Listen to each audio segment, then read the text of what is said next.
Hello and welcome to Novel Coding. Today I'll show you some basic code on Scratch. Basic code is simple beginner code that allows the sprite to do simple things like move or turn. I'm going to show you how it works. First, you start with the green flag clicked block.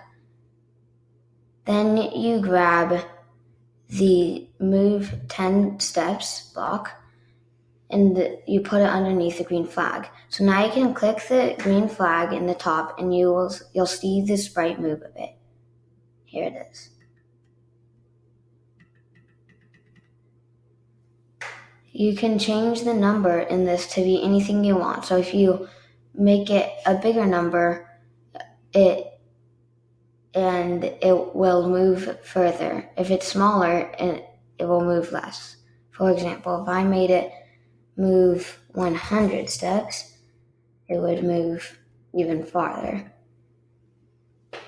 Another one is turn 15 degrees and turn right, or you can turn right or left, whatever degrees you want. So here's an example. Maybe you could change it maybe to 50 degrees, and I'll bring him back. Okay.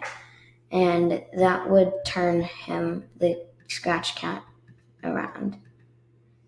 Thank you for watching this video. Please like and subscribe and go to our website, novelcoding.com.